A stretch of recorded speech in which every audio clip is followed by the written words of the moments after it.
తెలంగాణలో కాంగ్రెస్ ఎమ్మెల్యేల భేటీ రగడ కొనసాగుతూనే ఉంది. ఈ సమావేశంపై ఒక్కొక్కరు ఒక్కోలా స్పందిస్తున్నారు. ఎమ్మెల్యేల సమావేశం వాస్తవమే అని అనిరుద్ క్లారిటీ ఇస్తే అందులో తాను పాల్గొనలేదని మేఘారెడ్డి చెప్తున్నారు. తాను పాల్గొనకున్నా కూడా తప్పుడు ప్రచారం చేస్తున్నారంటూ, అయినా ఎమ్మెల్యేలు భేటీ అయితే తప్పేంటంటూ ప్రశ్నిస్తున్నారు వరంగల్ వెస్ట్ ఎమ్మెల్యే నాయని రాజేందర్ రెడ్డి. ఎమ్మెల్యేలు ఎలక్షన్స్ వస్తున్నాయి కదా, సీఎం గారి దగ్గరికి వెళ్ళి ఫండ్స్ గిన్స్ అడుగుదాం, లేకపోతే ఎలక్షన్లలో ఇబ్బంది అవుతాయి కదా, స్థానిక సంస్థల ఎన్నికలు వీటి మీద ఇది అడగాలని చెప్పి పోదాం అనుకొని అడుగుతున్నాం. దానికి మేము కూర్చుందాం అనుకున్నాం, మీకు కూడా మెసేజ్ పెట్టామన్నా మీరు చూసుకోలేదు అని నన్ను కూడా అన్నారు.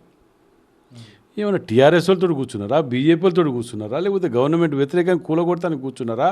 ఇవన్నీ తప్పుడు ముచ్చట్లు గుర్తుపెట్టుకోండి. నా వ్యక్తిగత అభిప్రాయం చెప్తాను. అధిష్టానం ఉంటుంది, సీఎం ఉంటాడు, ఆయనకు పోయి చెప్తారు. అంతేకాని మీటింగ్ పెట్టుకొని వీళ్ళు చేసుకునేదేమన్నా మేము చేసుకునేదేమున్నదల్లా. ఇవన్నీ వాంటెడ్లీ క్రియేట్ చేసుకునేవి. నలుగురు ఎమ్మెల్యే చాలాసార్లు కలుసుకున్నాం, దాన్ని కొత్తగా చిత్రీకరించేదాన్ని ఇదే ఉన్నదల్లా. ఇప్పుడు ఇది రహస్య భేటీ ఏం కాదు, రహస్యంగా మాట్లాడేది ఏం లేదు. మాకు సీఎం రేవంత్ రెడ్డి గారు ఉన్నారు, మంచి పాలన జరుగుతుంది, ఆయన సపోర్ట్గా మేము ఉన్నాం.